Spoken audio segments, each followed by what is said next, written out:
Usually I just share other people's opinion or information. But regarding my previous upload, let me show mine if you don't mind my heavy Japanese accent, which is as heavy as Scottish accent. Anyway, for those who don't know about my background, I spent my time almost entire life here when I was younger. I had zero interest in any other cultures or countries, as I extremely hated and disgusted more than anything. So I always used the time for napping or skipping whole class, because I really couldn't see the point spending my time for that. So as you can guess, my mind was quite narrow, as many people say. A lot of the Japanese, I feel bad, right? Because they're just like not exposed to a lot of cultures the way we are in like America and Europe. You know, we're surrounded by different cultures. Knowing only one culture, I was definitely one of those who say, Gaijin だからしょうがない, grouping entire non-Japanese together as if they were all the same and all different from us, especially given the fact that we didn't have the internet yet. Fortunately, I realized it's such a bad mindset, but even today some people say that, and that scares me more than foreign crime, influencer, tourism, or even weeaboos, or anything about foreigners. 外人だから日本語話せない。外人だから文化を知らない。外人だからルールを守らない。As long as we keep that mindset, we can never eliminate these people unless we completely shut down again, which is called sakoku in case you don't know. This brought us a lot of benefit as well, and some people really wish to go back, except that's kinda impossible to implement today, and many foreigners are already inside the country. Though people often say, but just 2%, right? Such a tiny amount of foreign population compared to other countries. So how would you say that's many? But it depends on the area. Some of the districts in Tokyo, for example, have quite a lot, which probably gonna grow more, as the government wanna increase the workforce, as many people interested in older houses and moving here. My point is, foreigners not rare. It's already part of Japan, whether or not we realize it, whether or not we like it. To be fair though, some Japanese people clearly know that and start to change the attitude, just like Maruyama-san, a female character in a TV show Tokyo Vice. Are you watching Tokyo Vice? Tokyo Vice,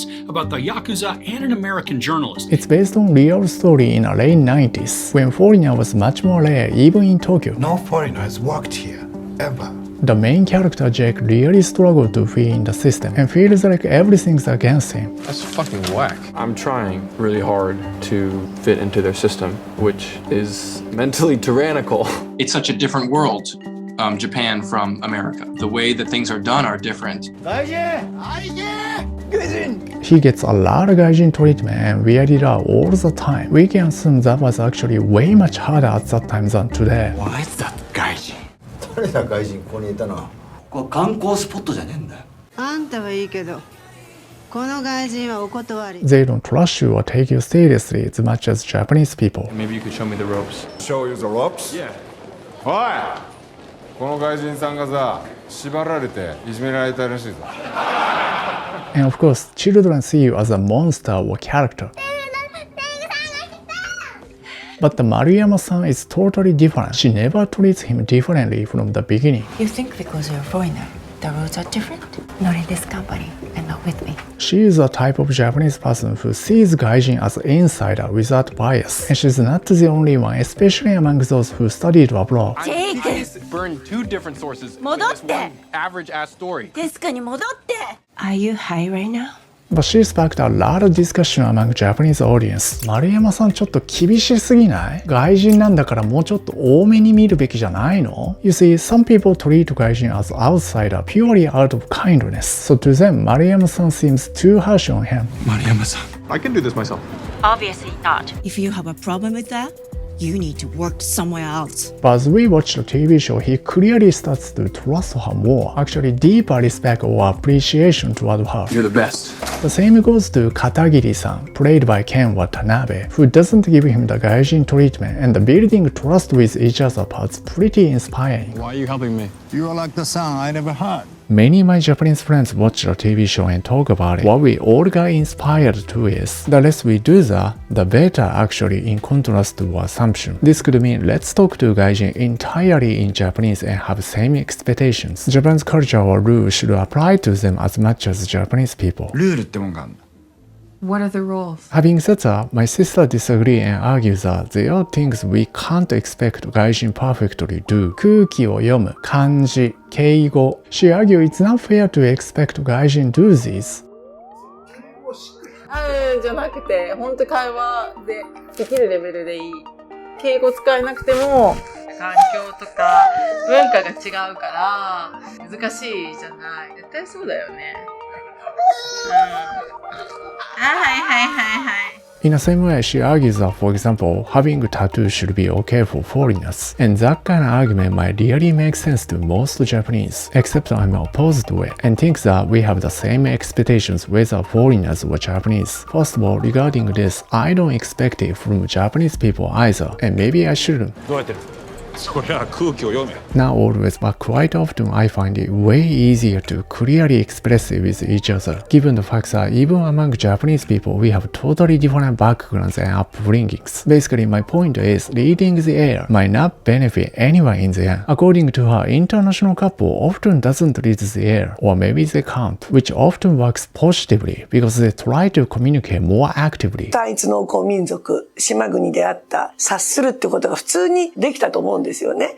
でも今、同じ日本人同士の結婚であったとしても、国際結婚するぐらいの感覚でいてもいいんじゃないかな。When it comes to kanji and keigo, it's surely difficult for anyone, even Japanese person, so we can't expect much. But I would argue, if you work at a cafe or shop, shouldn't we expect you to speak with keigo because it's a job, you get paid for it? I don't think it should be acceptable foreign customer staff don't use any keigo, because our courtesy and politeness is closely connected to the language, so it could be difficult to convey without using keigo. If the job requires keigo from Japanese employees, all the employees need to be required. その権利も義務もシェアすべきで。And this goes back to my whole point. Something not appropriate for a Japanese person should be inappropriate to anyone in Japan. Something okay for foreigners probably should be okay for Japanese as well. And let me remind you, Gaijin is actually not outside person as the word says. They are surely inside the country, so should be treated that way in my opinion. And to do that, I personally avoid the word foreigners, 外国人, because the moment I use the word or hear the word, a lot of assumptions came to my mind subconsciously and I can't stop it. Now, needless to say, I use the word a lot when I talk about politics or making this kind of video. But when it comes to actual interaction, in-person conversation, I would omit that part and just say, that man, if I don't know the name yet. And simply do that, it works for me. That really helps me see you as an individual and keep the Gaijin assumption out from my head. 判断できない人は一定数。外国人だからっていうことで思考が止まってしまうような。But to be fair, this goes both ways. I'm a foreigner. I'm a foreigner. I'm a foreigner. 外国人だから。Maybe you want to describe yourself without using the word foreigner, because this is something I noticed, which I don't think foreigners to blame though. But at the same time, this kind of assumption might be as toxic as the Gaijin assumption and only discourage you from integrating into the society. I will always be the foreigner. I know this sounds unfair, but no matter how many people in Japan remind you you are foreigner, you might want to start to see yourself as an insider. If Japanese and foreigners both do that, I'm sure things are going to change better for everyone. To be clear, I'm not saying we should never use the word foreigner or outsider in any context, but me personally prefer the distinction residents and tourists instead of Japanese and foreigners. As the tourism has been rising, how we distinguish people needs to change. Actually, the difference might be way much bigger than the one between Japanese and foreigners, which is for me actually harder to distinguish. As I see more and more half Japanese or mixed race in my city. I think this is like maybe the most important thing, is that there are people who come here as tourists and there are people who are living here. Those two are different things. Acknowledge that big difference. Trying to make a life here in Japan. We're respectful for the most part of Japanese culture. 単純に日本人か、単純に外国人かっていう軸だけで人間を判断するのは合理的ではないな。全く違うことになる質の人を外国人という同じ言葉で呼んでしまうから、そこで思考が停止してしまう。So basically, these would be my solution and suggesting in my community and city government. So most people disagree, and my sister, for example, gives me different solution, which might be better than mine actually. But I want to hear yours. How do we stop it and help that effectively? What would be your solution? Let me know in the comment below, and thank you so much for watching all the way to the end and being patient with my heavy accent.